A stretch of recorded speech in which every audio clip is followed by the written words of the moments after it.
Okay, so there's two activities that I found in Chapter 8 that I think are really, really fun, and they engage the students in a way that maybe some of this other stuff doesn't. And the first one is about it's activity 8.4, words that grow from base words and word roots. But before I talk about that or get into the activity, I want to read from page 283 about Greek and Latin elements. Word root is a term that we use to introduce the concept of Greek and Latin word parts. Word roots, in contrast to base words, usually cannot stand alone after all affixes have been removed. For example, chrome, as in time, chronology, and struck, or build, as in restructure. So it's important that we make sure that we have accurate word roots or base words. And you can do either one, really, with our activity. So in my PowerPoint, I posted an article, or I posted the link to a website that I found that has like a nice little fun already put together packet. Sometimes I think that we spend too much time recreating the wheel, and we are busy doing things that are already done. So I think we just have to work together with our teams, find those resources, and then just maximize them. I chose this activity for a couple reasons. I think it can be either modified, made more simple, or expanded to be more challenging for some of our other students, all in the same class at the same time. I know I myself prefer to work alone. Group things are not my deal. I like to work by myself. I know students that are like that.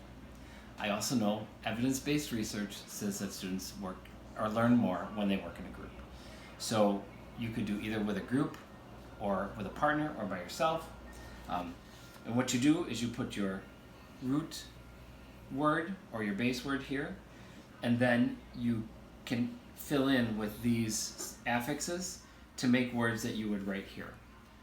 What I like about this is that you can kind of reward the kids with a chance to color it, make it fun, personalize the tree.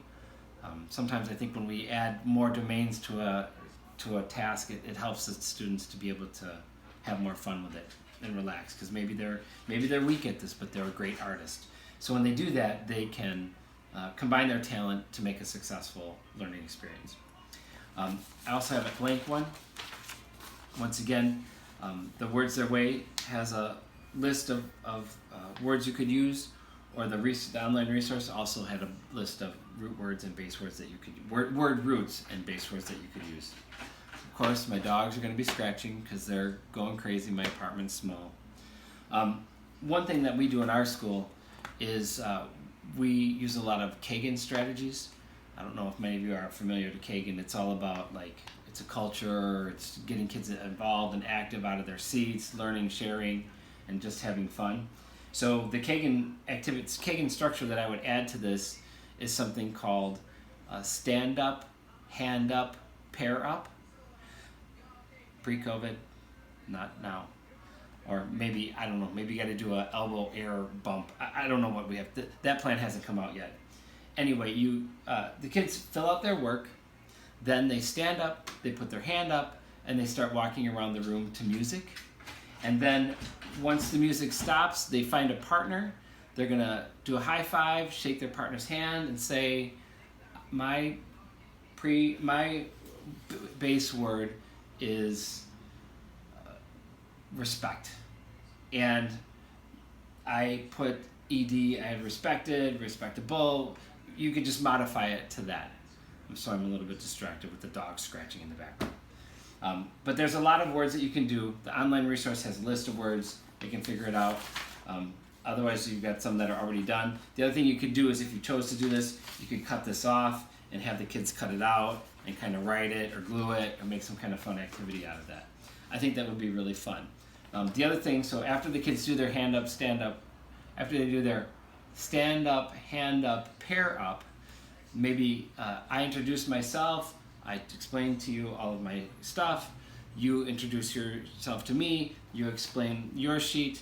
When we're done, we exchange sheets. So now I don't have my sheet anymore. I have your sheet. And now I have to walk around the classroom to the music until the next music stops, find another partner, and now I have to explain your sheet. And you just keep doing that and rotate it 3 or 4 times, and that will help the students to have a broader base of words. The other thing that can be done is that this can be put onto a word wall or a bulletin board where the kids can have a chance to showcase their learning as well. And I just think that it's kind of fun.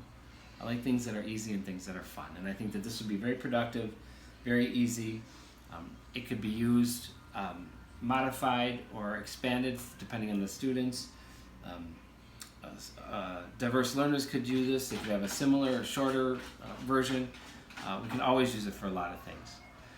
Those stupid dogs, I swear to God, every single time. So that's my first activity that I got out of the book. Thank you very much.